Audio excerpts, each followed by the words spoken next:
Bonjour à tous, je suis Stéphane Pambou, arrangeur, producteur, entrepreneur culturel, musicien et aussi spécialiste dans le marketing sonore. Aujourd'hui, on va parler des contrats de la musique. En réalité, c'est déjà un sujet que j'ai abordé lors d'un direct Facebook. Vous pouvez aller pour avoir de plus en plus d'informations. Si vous ne vous êtes pas encore abonné à ma page, je vous prie de cliquer sur la cloche de notification et sur le bouton abonner pour ne manquer aucune de nos vidéos concernant le music business, concernant la MAO et tout ce qui concerne la musique. Alors, les contrats dans la musique.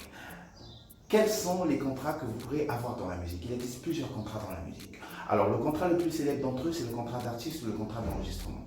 Le contrat d'artiste, c'est un contrat qui engage une maison de production et un artiste pour l'enregistrement d'un support phonographique.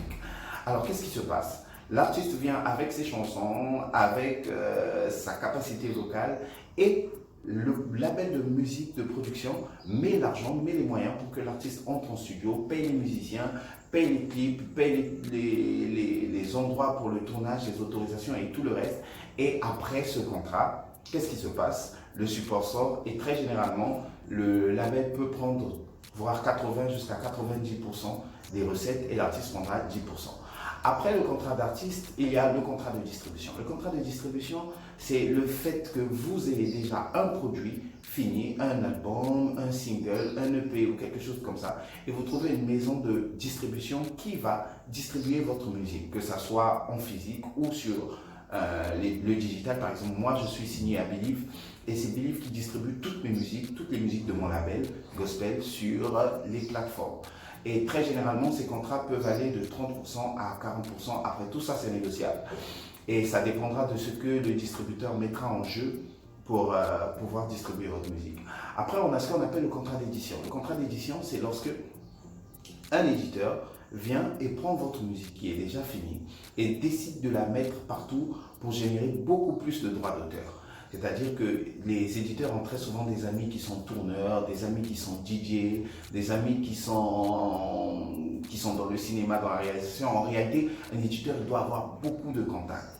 Il prend votre musique, il la donne à des amis DJ qui vont la jouer en club, il la donne à des amis qui sont tourneurs pour qu'ils vous invitent. Plus vous jouez en concert, plus ça va générer des droits d'auteur. Il la donne à des amis qui sont en télévision et ainsi de suite pour que plus ça génère des droits d'auteur, plus vous aussi vous gagnez. Après, quand les droits d'auteur sont générés, il vous appelle et vous gérez. L'éditeur aussi, c'est la personne qui peut prendre plus facilement et récolter plus facilement vos droits d'auteur, plus rapidement, je dirais, vos droits d'auteur et aller auprès de la société de gestion collective et dire, venir avec des preuves et dire voilà tout ce qu'on a. Il faut que vous puissiez nous payer. Après le contrat de distribution, le contrat d'éditeur, le contrat d'artiste, il y a aussi le contrat de captation. Le contrat de captation, c'est lorsque un artiste est invité lors d'un concert et il doit signer un contrat non seulement pour sa prestation, ça c'est le contrat de production de spectacle, mais après il doit signer un contrat aussi pour la captation. Si jamais on veut capter le concert en vidéo, on doit pouvoir lui faire signer un contrat de captation où tout doit être défini sur quels médias seront diffusés les vidéos du concert. Est-ce que la diffusion de ces vidéos seront payantes? Est-ce qu'elle va générer de l'argent?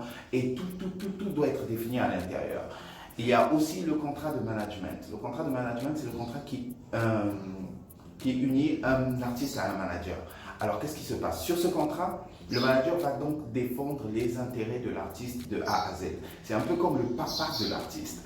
Et très souvent sur ce contrat, ça va de 10 voire à 15%. Après, ça dépend. Si le manager prend un artiste qui est déjà très développé, 10 à 15%, ça va. Mais si le manager prend un artiste qui est complètement en développement, à zéro, et qu'il doit devoir développer avec ses propres moyens, avec ses frais téléphoniques, le contrat de management peut aller à 30 voire 50%. Donc des recettes, des revenus que l'artiste aura en fonction de ses prestations, de publicité et de tout le reste.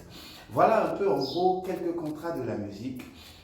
En description, je vais vous laisser les 10 contrats de l'UNESCO, le lien sur les 10 contrats de l'UNESCO que vous pourrez aller télécharger et avoir de plus en plus de détails sur ça. Et aussi un contrat 360 degrés que j'utilise très souvent pour certains de mes artistes.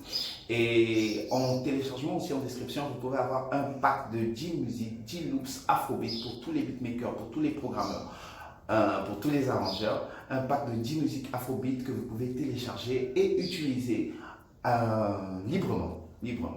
Merci encore, c'était Stéphane Pambou. N'oubliez pas de vous abonner sur ma chaîne YouTube et de cliquer sur la cloche de notification. Merci, au revoir.